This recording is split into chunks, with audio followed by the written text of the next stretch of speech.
বহুত দেখছি আপনার পাওয়ার দেখতে দেখতে অস্থির হয়ে গেছি। মন্ত্রী নাকি আপনার আপন চাচা, আর সচিব আপনার আপন মামা। কই, আমার 1 মাস হয়ে গেল, আমার চাকরিটা এখনো হইল না। আমি জমি বিচ্ছা টাকা দিছি। আমি তো সুদের উপর টাকা এনে দিছি।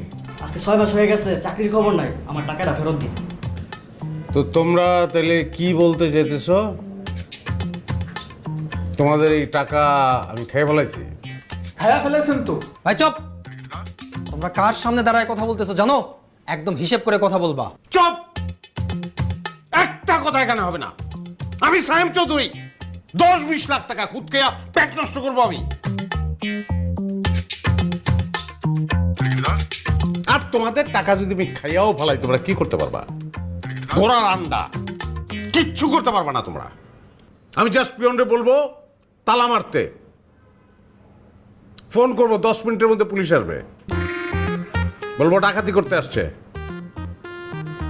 কেউ ছাড়াইতে পারবে না, সেই ক্ষমতাটা আমার আছে। কেউ পারবে না, কেউ না। কিন্তু আমি এটা করব না, এই কাজটা আমি করব না, কারণ আমি অন্যায় এবং মিথ্যা পছন্দ করি না।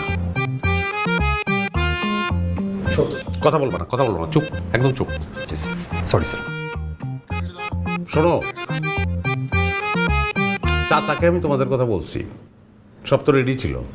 চাচা বললো যে এতগুলি টাকা দিতেছে এই ছেলেমেয়েগুলি, এই জুনিয়র পোস্টে কয় টাকা বেতন পাবে। আমি তো বড় গলায় চাচার কাছে বলছি যে তোমরা আমার ছোট ভাই, আর 2টা মাস অপেক্ষা কর, সিনিয়র পোস্টে এদের চাকরি দে, ভালো বেতন পাবে। আমি অন্যায় যেটা করছি, ভুল যেটা করছি, সেটা হলো তোমাদেরকে আমি জিজ্ঞেস না করে চাচারে কথা দিছি যে হ্যাঁ 2 মাস আমরা অপেক্ষা করব। কারণ আমি মনে করছি তোমরা আমার বিশ্বাস করবা, আমার কথাটা বুঝবা। নাজিম স্যার, এদের সবাই টাকা দিয়ে দাও, চাকরির দরকার নেই, এদের দিয়ে দাও। কিন্তু স্যার আপনি তো এদের ব্যাপারে আপনার চাচার কাছে এই, এরা কি বলছে আমার? টাকা খাই বলছি আমি, আমার টাকা আমি খেয়ে শেষ করতে পারি না, এদের টাকা খাবো। চাকরির দরকার নেই এদের, তুমি এদের টাকা দেওয়ার ব্যবস্থা করো তাড়াতাড়ি।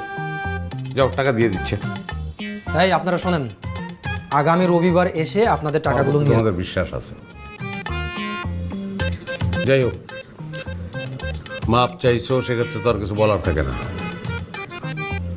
যাও, get out, get out. Just 2 মাস পরে দেখা করবা, এর আগে কারো চেহারা যেন না দেখি, যদি চাকরি চাও।